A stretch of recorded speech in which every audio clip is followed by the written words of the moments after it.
Hello and welcome. I'm Ijoma Onyato. Tonight, Britain shocks the world as it votes to exit from the European Union. Prime Minister Cameron to resign in October. UK decision attracts comments from world leaders as the United States President Barack Obama says he respects UK's vote. Kaduna State government makes big discovery, uncovers 30,000 ghost workers. And some Ekiti indigents take to the streets accusing Governor Ayo Fayose of mismanagement.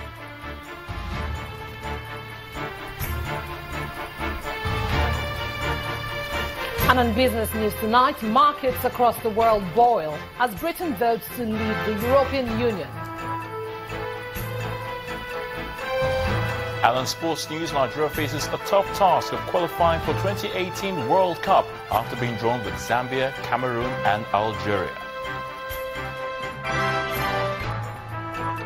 And from Abuja, I'm Yemisi Payo.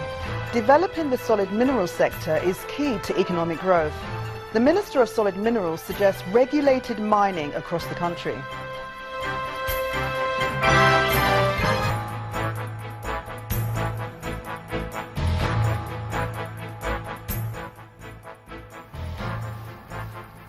We begin with the announcement by British Prime Minister David Cameron that he'll resign in October after the UK voted to leave the European Union. Mr. Cameron says he'll attempt to steady the ship over the coming weeks and months, but that fresh leadership is needed.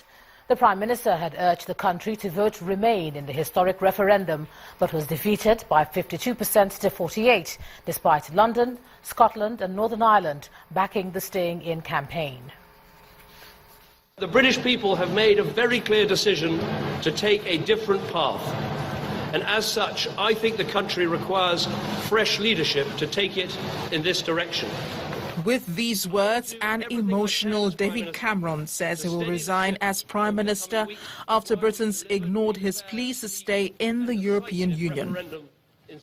He, however, assured investors that Britain's economy remains strong, saying there will be no immediate change in the circumstances of British people living in European countries or Europeans living in Britain. His sentiment was shared by leading Leave politician Boris Johnson, who says Britain leaving the European Union will not be rushed. In voting to leave the EU, it is vital to stress that there is now no need for haste. And indeed, as the Prime Minister has just said, nothing will change over the short term, except that work will have to begin on how to give effect to the will of the people.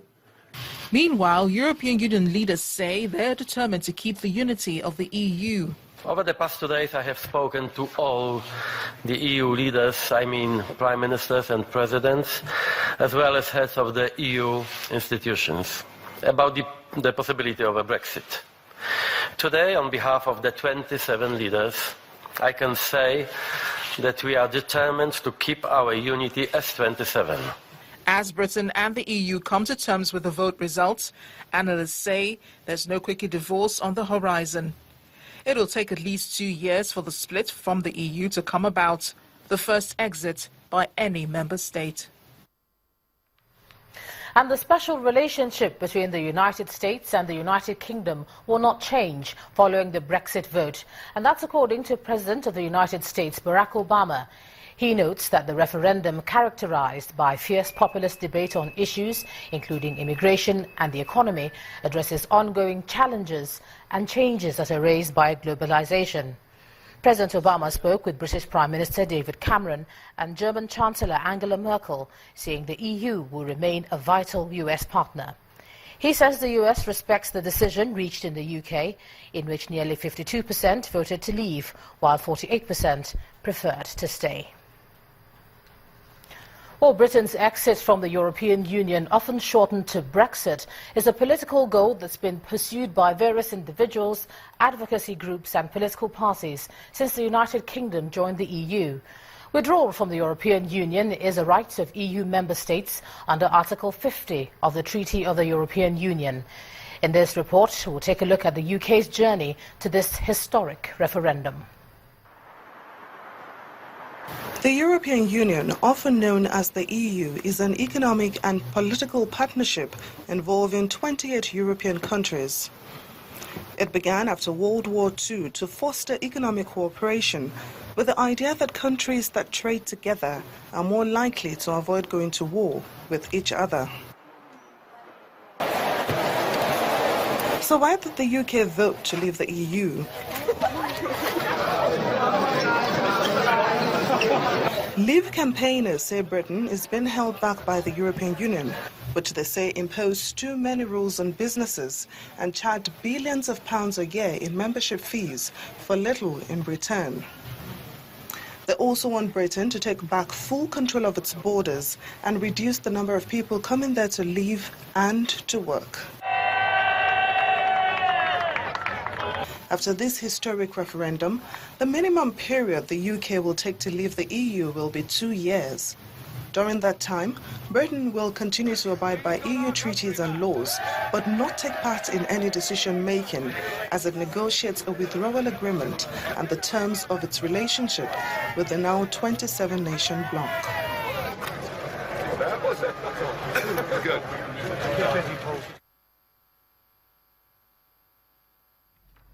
To look at this historic day in European politics and its impact on us here in Nigeria, I'm now being joined on the news at 10 by a former Foreign Affairs Minister, Professor Bolaji Akinyemi. Thank you so much, sir, for joining us on the news at 10. Thank you. Now, the shocks and the after effects of this are still being felt worldwide. Did you anticipate that the Leave group would win? No. I think I'm one of those who thought the Remain group will win by a narrow margin. Yes. So this comes as a shock to me as well. Yeah, indeed. Many have called this a political gamble, on the part of David Cameron. Did you think he was right leaving it in the hands of the people and giving them that referendum? Or should he have maybe staggered it? What should he have done? No, I think Prime Minister Cameron was wrong to have adopted this elementary approach to democracy by throwing it into the marketplace of the population. We've moved a long time away from populist democracy of one man, one woman, one vote that the Athenians practiced as democracy. We've moved to the stage of representative democracy, where the thinking class has been entrusted with the power to take decisions on our behalf. You can imagine if, say, we were to debate whether Naira should become the currency of ECOWAS, and you now decide that you throw to a referendum where Dangote will have one vote, or Tedola will have one vote, Elumelu will have one vote, you will have one vote, Akinyemi will have one vote, a gardener will have one vote, a truck pusher will have one vote. What do they understand about the complexities of a common currency? That's why you have Parliament. You should have left it to Parliament to debate and take the decision on behalf of the people. Well, now we're in a bit of a diplomatic conundrum, and every state is worried about what this means for relationships with the UK, including Nigeria. What does this mean for us in terms of all the bilateral agreements we've signed, in terms of everything that we've done with the UK before now? Well, we really don't know. Nobody knows. This has been a leap in the dark, a leap off the cliff. Nobody knows. This never happened before. So, and that's why I think it's going to take 2 years. Even though the President of the European Union said he hopes that the divorce will be clean, sharp, and no wastage of time. Well, I think the British would like to drag it out. We just have to monitor things and see the way it will go. But I foresee a situation where the British will seek to energize the Commonwealth as they seek to build new building blocks for their global role. Whether that will work or not, I don't know. But that obviously will affect us as one of the leading members of the Commonwealth. What about for the regions? ECOWAS is watching. The African Union is watching as well. And even for a country like Nigeria, we've not always been happy with the outcome of what is achieved at ECOWAS. There's always been that you can't break away. But now that you see this sort of thing happening in the European context, do you think that will have any effect on us at all, regionally? Yes, it would. Over the years, or should I say over the decades, the European Union has had a positive effect on the development of the African Union. To the fact we even copied the name. We changed our name from the OAU to the African Union in order to copy, in a positive way, developments in the European Union. Apart from Morocco, that had stayed out of the old OAU, nobody had even thought that the possibility of exiting the EU is a policy option on the table. But now that this has happened in the European Union, obviously it becomes a policy option on the table for people who are not happy about the EU over one thing or the other. You made mention of ECOWAS. The same thing is going to happen. We are not happy with some of the decisions coming out of the ECOWAS court. And before, nobody would think that, you could possibly leave ECOWAS. But now that the British have set a very bad precedent for all of us, it's a calamity, really, not just for the British, but for the European Union, the African Union, and ECOWAS. In a more direct way, we need to fear in Nigeria. One of the possibilities of development in Britain is actually Scotland.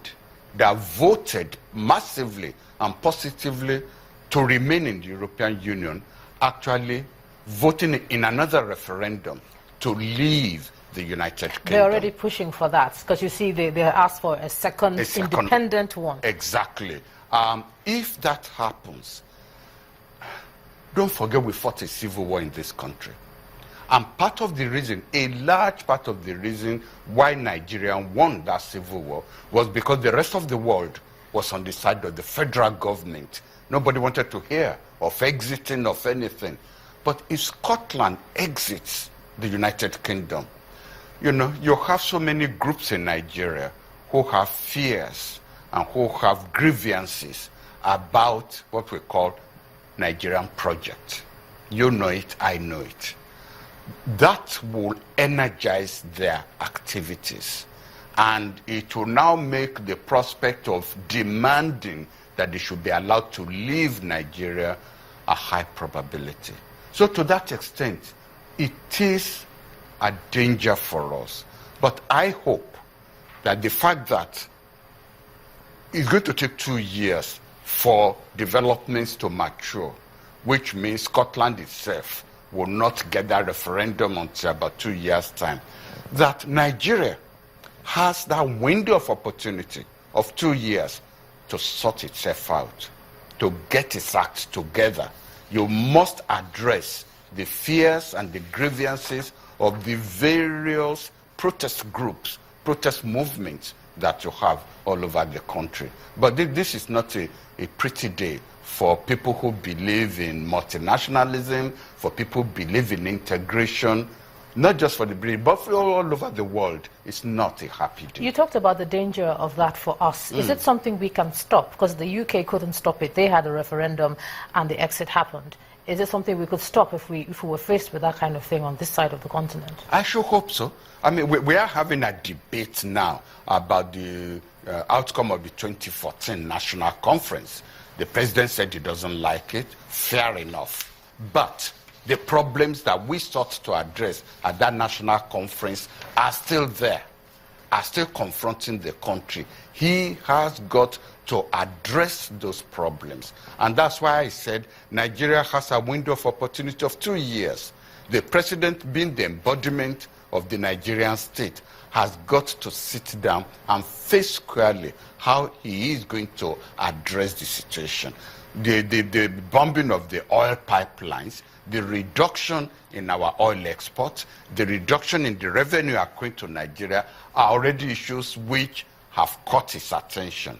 I hope he knows how short 2 years can be. All right. A former Foreign Affairs Minister, Professor Bolaji Akinyemi, thank you for sharing your thoughts on the news at 10 tonight. Thank you. And in part 2, after the break, Nigerian army again pledges its loyalty to the civilian administration of President Muhammadu Buhari. That's in a moment. Stay with us, please.